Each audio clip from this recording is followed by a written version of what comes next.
नमस्कार, मी दिनेश कांजी. आपण बघताय न्यूज डंका.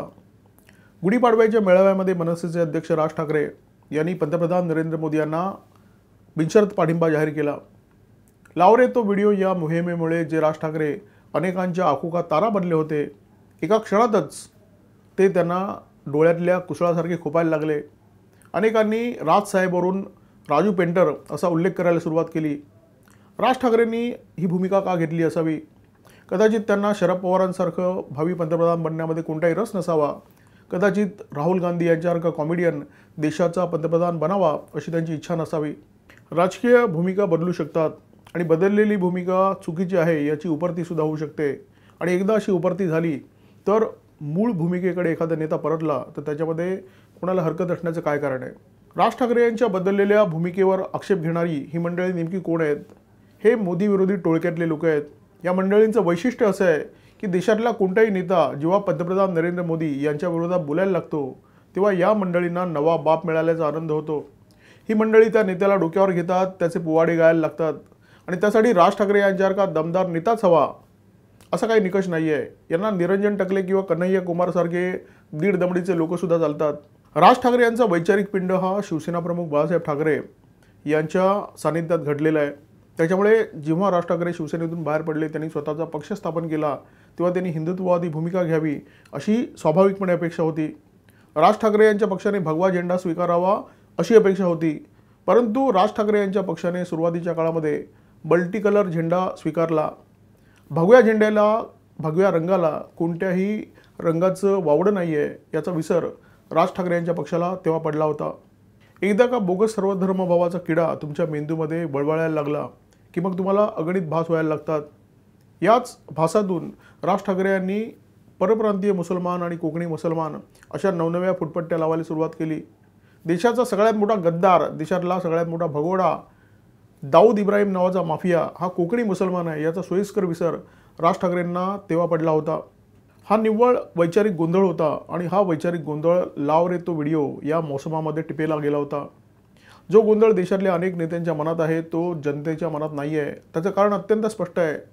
त्यांना निवड करायची की नरेंद्र मोदी की राहुल गांधी, आणि हा पेच मेंदूला ताण देईल इतका मोठा निश्चितपणे नाही आहे. नरेंद्र मोदींनी देशाच्या भल्यासाठी गेल्या 10 वर्षात काय काम केलं आणि काँग्रेसच्या कार्यकाळामध्ये किती विकास झाला याचे आकडे जनतेच्या समोर आहेत. त्याच्यामुळे जनता संभ्रमात नाही आहे, नेते संभ्रमात आहेत. नेत्यांच्या फुटपट्ट्या वेगळ्या असतात कारण त्यांना देशाच्या सुरक्षेपेक्षा तळघराची सुरक्षा महत्त्वाची असते. मनसेच्या स्थापनेनंतर सुरुवातीच्या काळामध्ये राज ठाकरे हे पंतप्रधान नरेंद्र मोदी यांच्या प्रेमात होते आणि हे प्रेम त्यांनी उघडपणे व्यक्तसुद्धा केलं होतं. लाव रे तो व्हिडिओ ही नंतरच्या काळातली भूमिका, ही मूळ भूमिका नव्हती, ही बदललेली भूमिका होती. आणि आज राज ठाकरे पुन्हा एकदा मूळ भूमिकेकडे परतू इच्छितात. परंतु हे काय एका दिवसात झालेलं नाही आहे. ही भूमिका घेण्यापूर्वी राज ठाकरे यांनी आपल्या पक्षाचा झेंडा बदलला. पुन्हा ते एकदा हिंदुत्वाकडे वळले आणि त्याच्यानंतर आज त्यांनी नरेंद्र मोदी यांना बिनशर्त पाठिंबा देण्याची भूमिका जाहीर केलेली आहे. राज ठाकरे गेली अनेक वर्ष राजकारणात आहेत, ते राजकीय नेते आहेत. परंतु त्यांचा पिंड राजकीय नेत्याचा नाही आहे. त्यांचा स्वभाव, त्यांची पठडी ही राजकीय नेत्याची नाही आहे. ते मनात येईल ते स्पष्टपणे बोलतात आणि स्पष्टपणे बोलताना परिणामांची चिंता नाही करत. महाराष्ट्रातले तमाम नेते जेव्हा मनोज जरांगे पाटील यांना कुरवाळत होते तेव्हा मनोज जरांगे पाटील यांची भेट घेतल्यानंतर सुद्धा उपोषण वगैरे करून तुम्हाला आरक्षण मिळणार नाही असं स्पष्ट सुनावणारे एकमेव नेते होते ते म्हणजे राज ठाकरे. राष्ट्रवादी काँग्रेसने महाराष्ट्राच्या राजकारणामध्ये जातीचं विष कालवलं असे सांगणारे एकमेव नेते होते ते म्हणजे राज ठाकरे. आणि असा आरोप करून शरद पवारांकडे बोट दाखवणारे तेच. शरद पवार छत्रपती शिवाजी महाराजांचं नाव घेत नाहीत हे सुनावणारे सुद्धा राज ठाकरे होते. राजकीय नेते एखादी भूमिका घेतल्यानंतर ती भूमिका बदलायला बघत नाहीत, मिशीचा प्रश्न करतात. परंतु राज ठाकरे यांचं वैशिष्ट्य असं आहे की त्यांच्या लक्षात आलं की आपण घेतलेली भूमिका चुकीची आहे म्हणून त्यांनी सरळ सरळ त्या भूमिकेमध्ये बदल केला. राज ठाकरे यांनी भगवा झेंडा स्वीकारला. या भगव्या झेंड्यावर छत्रपती शिवाजी महाराजांची राजमुद्रा अंकित आहे. या राजमुद्रेसमोर नतमस्तक होणारा देश पातळीवरचा एकमेव नेता म्हणजे नरेंद्र मोदी. नरेंद्र मोदी यांनी या राजमुद्रेचा आणि ती राजमुद्रा घडवणाऱ्या शिवछत्रपतींचा कायम जय जयकार केला. आणि छत्रपती शिवाजी महाराजांचा जय जयकार करणाऱ्या नरेंद्र मोदी यांच्या पाठीशी आपल्याला ठामपणे उभं राहिलं पाहिजे असं जर राज ठाकरेंना वाटत असेल, त्यांना त्यांच्या मूळ भूमिकेकडे परत यावंसं वाटत असेल तर त्याच्यामध्ये समाजवादी बांडगुळांच्या पोटात दुखण्याचं काय कारण आहे? देशाची परिस्थिती अशी आहे की देशाला नरेंद्र मोदी यांच्यासारख्या भक्कम नेत्याची गरज आहे, खंबीर नेत्याची गरज आहे, असं राज ठाकरे म्हणाले. आणि मग जस्टिस चौधरी, वागळे, सरोदे अशा सगळ्याच मंडळींच्या पोटामध्ये प्रचंड जळजळ व्हायला सुरुवात केली. राज ठाकरेंची ही भूमिका फक्त देशहिताची नाही आहे, तर ती राजकीयदृष्ट्या सुद्धा शहाणपणाची आहे. एका भाषणामध्ये राज ठाकरे यांनी प्रकाश आंबेडकर यांना टोला लगावला होता की 1-2 जागा घ्यायला मी काय प्रकाश आंबेडकर नाही आहे. आता बिनशर्त पाठिंबा जाहीर करून राज ठाकरे यांनी आपली मूठ झाकली ठेवलेली आहे. अशा प्रकारचा पाठिंबा जाहीर करून राज ठाकरे यांनी स्वतःकडे मोठेपणा सुद्धा घेतलेला आहे. समजा घासाघीस झाली असती, राज ठाकरे यांच्या पक्षाला 2 जागा मिळाल्या असत्या, त्या दोन्ही जागांवर मनसेचे उमेदवार विजयी झाले असते, संसदेत पोहोचले असते, तर काय फार मोठा फरक पडला असता, काय भव्यदिव्य झालं असतं. राज ठाकरे यांच्या पक्षाच्या परिस्थितीमध्ये, ताकदीमध्ये काय मोठा फरक पडणार होता. राज ठाकरे यांनी लोकसभेत वापरली जाणारी ताकद आता राखीव ठेवली आहे.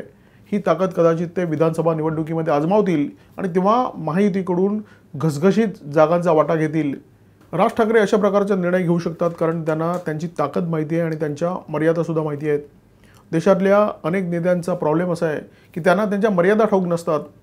ज्येष्ठ नेते शरद पवार यांची ताकद महाराष्ट्रामध्ये 3.5 जिल्ह्यापुरतीच मर्यादित राहिली. ते काँग्रेसमध्ये होते तेव्हा आणि त्यांनी राष्ट्रवादी काँग्रेसची स्थापना केल्यानंतरसुद्धा. काँग्रेसमध्ये असताना पंतप्रधान पदाचं स्वप्न पडण्याचं काही कारणच नव्हतं. राजीव गांधी यांच्या निधनानंतर शरद पवारांना तशा प्रकारची स्वप्न पडू लागली. नंतर त्यांनी स्वतःच्या पक्षाची स्थापना केली, परंतु या पक्षाची मजल कधी 2 आकडी खासदारांच्या संख्येपर्यंत गेलीच नाहीत.